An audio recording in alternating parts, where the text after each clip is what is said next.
Have you ever thought about buying a Lite edition of a popular smartphone? If you've never considered it because you think there are too many shortcomings, let's check out the Mi Note 10 Lite because it may surprise you.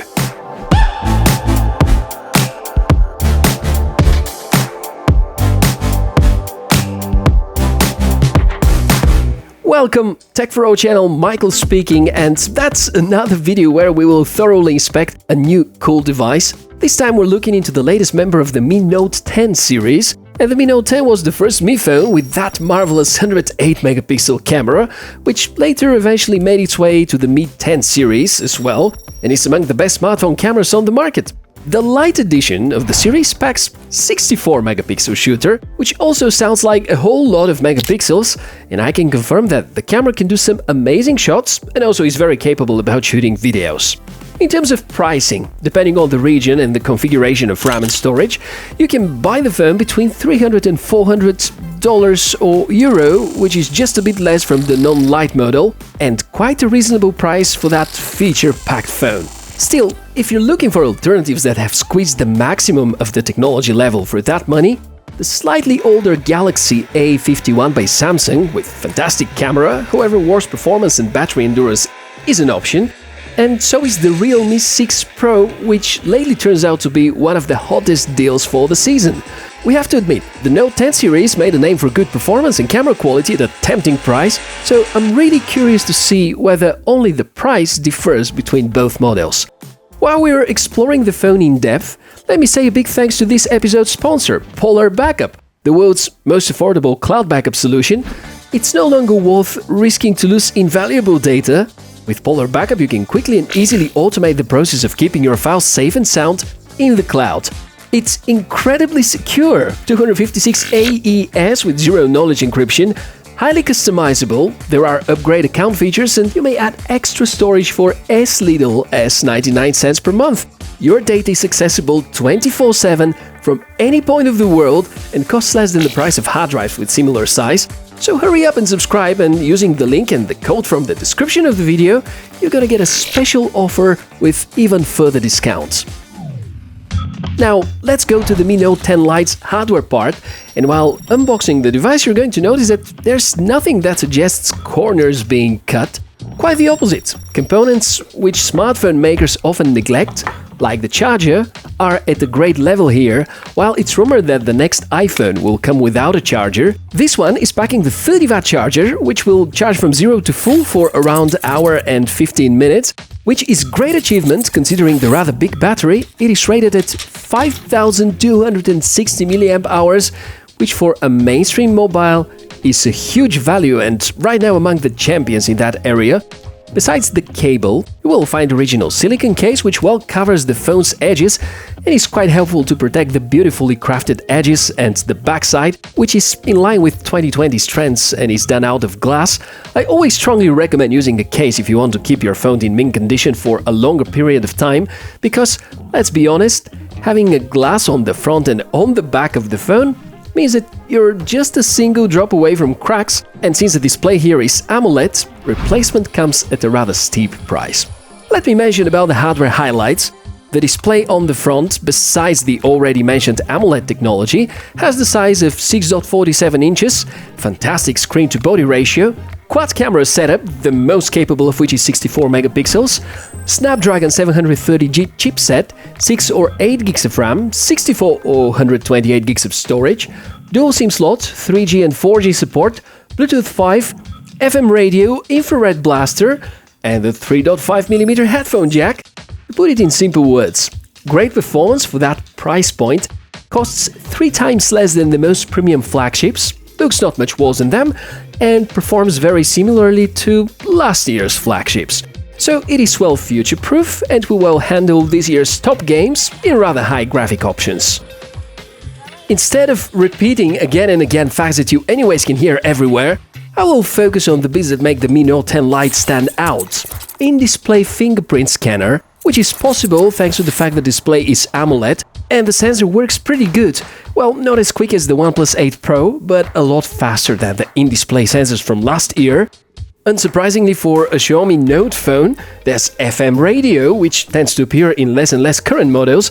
Probably because of that, you also have a 3.5mm jack. While I belong to the people that often praise its availability, I'm actually well used to the combination with the 3.5mm to Type-C converter.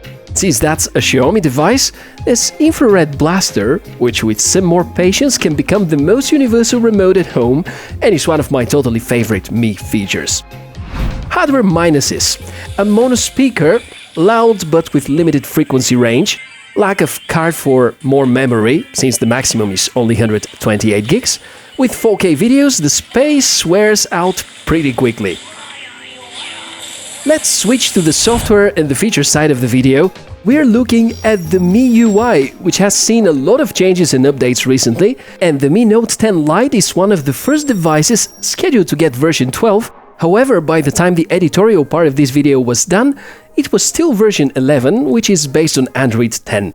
Since that's the international version of the phone, like most other Mi 10 devices, it arrives with Google's dialer and messaging app, which is very unfortunate because the Mi UI dialer is likely the best dual SIM solution ever, being better organized and packing handy features like this inbuilt call recorder, which is still missing from the original Google's dialer, but will likely be appreciated by many people who enjoy Google's minimalistic and clean interface.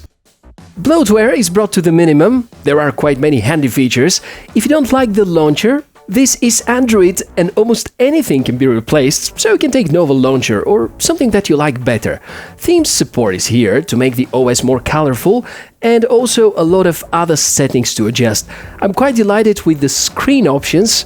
By the way, the display can be very bright in daylight conditions. The other app to highlight is the MIUI camera app, which is also very powerful.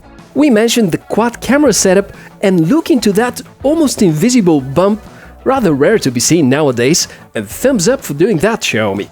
The 64-megapixel main shooter is brilliant in almost any condition, except low light, where you will start noticing quality degradation. But note that I say all that based on comparing it to the top achievers of this year. The processing of photos is so good that it will easily surpass the quality of low-light photos taken from some 2019 flagships. So there are plenty of reasons to like the camera. Video is also great if you can live with only software stabilization. Sadly, no Pro mode for shooting videos, but there are tons of great camera controls should you want to get great photos.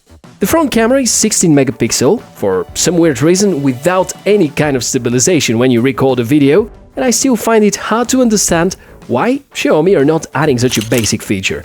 The front cam is good enough for selfies, and overall, while the whole camera setup is not as great as the regular Note 10, it will satisfy most people thanks to the good image sensor used. From experience, I can praise the battery life. It is exceptional. Not too large screen, very power-efficient processor, which results into very good battery endurance. Gaming is another area to like. While there is no liquid cooling as we see with other Mi devices, throttling appears rather rarely, and it is hard to notice such most of the times. The chipset packs good CPU and good GPU to give you smooth gaming experience, so if that's a priority, I think the big battery, the vivid screen and the good performance are excellent combination for $330. While I think Xiaomi phones lately are close to perfect, there still are some areas where things might be improved. Was about to be nice having a telephoto camera because the zoom option is mostly software based here, and with telephoto, just take a look at the kind of stunning photos you can shoot. Pay attention, this is not the Mi Note 10 Lite, it's taken with the telephoto camera on the OnePlus 8 Pro. Continuing with the camera improvement suggestions, I so much hope to see electronic stabilization for the front sensor, and do not forget that the rear sensor only relies on such kind of stabilization, there is no optical support. I also think that having only 128 GB storage as a maximum is not enough, especially without microSD option, especially with the size of today's 4K content. But even with these shortcomings, which, as you can understand, are primarily targeted at the camera, I can state with confidence that the light areas of the Mi Note 10 Lite, as compared to the non-Lite edition, are only two: the price and the camera. Everything else is as it should be, and if you ask me about a great phone at the price of around $300, this definitely makes it to the shortlist. I hope all that was useful, and if that's so, please take a moment and give this video a like. If someone needs a raw photo sample or has another question to ask about, the comments area is always open and I'll keep an eye on it. Thanks a lot for tuning in and make sure to be back in a few days' time for the next episode. I'm Michael from the Tech4All channel and wish you a fantastic day.